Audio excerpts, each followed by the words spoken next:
Wow, sejuk sekali udara di sini. Aku bersyukur loh bisa ada di dekat pohon-pohon yang besar yang sudah Tuhan ciptakan buat kita. Lewat pohon-pohon ini yang banyak daun warna hijau, Tuhan mengirimkan oksigen buat kita yang dihasilkan dari pohon itu. Wah, luar biasa sekali ciptaan Tuhan buat kita. Wah, puji Tuhan. Emang apa hubungannya oksigen sama kita? Buat apa oksigen itu? Oh, kamu belum tahu ya kalau oksigen itu sangat kita butuhkan. Kita itu bernafas, menghirup oksigen. Oksigen itu adalah udara yang bersih yang bisa kita hirup dengan baik.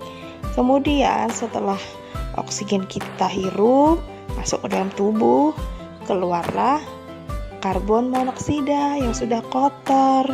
Jadi kalau kita hirup udara kotor itu tidak bagus untuk kesehatan kita. Maka kita perlu oksigen, udara yang masih bersih yang dihasilkan melalui proses fotosintesis oleh daun-daun hijau. Aku masih bingung nih. Maksudnya gimana sih? Coba jelaskan lagi. Nah, kita ini kan manusia. Manusia itu selalu bernafas dan bernafasnya membutuhkan udara. Dan udara yang bersih itu disebut oksigen. Udara yang kotor itu disebut karbon monoksida. Kemudian kalau kamu disuruh milih, pasti pilih yang bersih kan? Karena memang itu yang manusia butuhkan. Oksigen itu dihasilkan dari zat hijau daun yang sudah mengalami proses fotosintesis. Dan melalui hal itu kita harus lebih bersyukur kepada Tuhan yang sudah menciptakan tumbuh-tumbuhan hijau yang banyak sekali manfaatnya. Salah satunya memberikan oksigen. Begitu ya, aku baru tahu loh setelah kamu jelaskan. Terima kasih ya, kamu sudah jelaskan ke aku.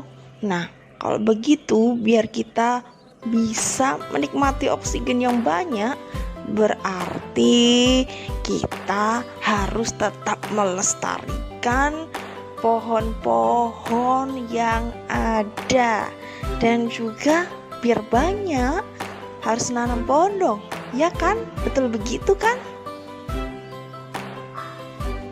Nah, betul sekali idemu itu. Maka, apa yang sudah Tuhan beri, ini ciptaan Tuhan harus kita rawat supaya tetap lestari. Dan kita juga diuntungkan dari hal tersebut. Kalau kita tidak menjaga alam yang sudah diberikan Tuhan, nanti yang rugi juga kita sendiri. Maka kita harus melestarikan tumbuh-tumbuhan yang ada, terutama yang ada di sekitar kita. Contohnya nih, di rumah usahakan ada pohon-pohon yang ada daunnya hijau, biar di rumah kita juga ada pasokan oksigen yang baik yang bisa kita hirup dengan segarnya. Wah, di sini sungainya sangat jernih, masih sangat bersih. Aku senang berada di tempat yang seperti ini. Gak ada sampah, masih segar, banyak ikannya yang berenang. Baru sekitarnya tanamannya juga bersih-bersih, hijau-hijau. Wah, alam ciptaan Tuhan sungguh luar biasa indah. Bener ya, apa yang kamu bilang itu. Nah, miris sekali apa yang terjadi di sekitar kita. Masih ada orang yang buang sampah sembarangan, bahkan buang sampah di selokan. Baru di kali-kali sungai masih ada terhanyut sampah-sampah. Itu mungkin karena kesadaran dari masyarakat yang kurang. Padahal Tuhan sudah ciptakan sedemikian rupa indahnya alam ini, tapi masih ada juga yang kurang peduli terhadap lingkungan. Nah, benar apa yang kamu bilang. Karena kesadaran masyarakat di sekitar kita ini masih kurang untuk peduli terhadap kelestarian alam. Masih ada saja yang buang sampah sembarangan. Masih buang sampah juga di jalan, nanti terhanyut di selokan, atau bahkan ada juga yang langsung buang sampah di selokan. Sungguh tidak menghargai apa yang sudah Tuhan anugerahkan buat kita. Betul. Aku setuju sama pendapatmu. Bayangkan aja kalau misalnya di semua tempat itu bersih, selokannya bersih, pasti sungainya juga bersih. Kalau banyak yang punya kesadaran untuk membuang sampah pada tempatnya, pasti sungainya juga bersih. Betul nggak sih? Iya, benar sekali. Maka semua orang harus punya kesadaran untuk menjaga kelestarian lingkungan. Nah, memang tidak semudah yang kita bayangkan dan tidak semudah teori yang kita pikirkan ini. Tapi paling tidak kita bisa mulai dari diri kita masing-masing, sehingga kita bisa mempengaruhi orang-orang yang ada di sekitar kita. Jadi nanti bisa membawa semangat positif untuk menjaga kelestarian lingkungan kita. Begitu teman. Iya, betul. Nah, kalau kita bisa menjaga kelestarian lingkungan kita, itu sama artinya kita melakukan apa yang diperintahkan oleh firman Tuhan. Kalau nggak percaya, buka loh di kitab Kejadian bahwa Allah itu memberi kuasa pada manusia untuk mengusahakan dan melestarikan alam. Ayo kita baca Alkitab kita, biar kita lebih mengerti tentang firman Tuhan. Ternyata kalau menjaga kelestarian lingkungan itu termasuk melakukan firman Tuhan. Nah, betul sekali apa yang kamu bilang. Kalau kita bisa menjaga kelestarian alam, itu artinya kita melakukan firman Tuhan. Masih ingat gak sih dengan manusia pertama yang Tuhan ciptakan? Iya, Pak Adam yang ditempatkan di Taman Eden. Nah, Allah memberi mandat kepada Adam, pada manusia ya, untuk mengusahakan dan melestarikan taman itu. Kalau tidak percaya, buka dulu dong Alkitabnya.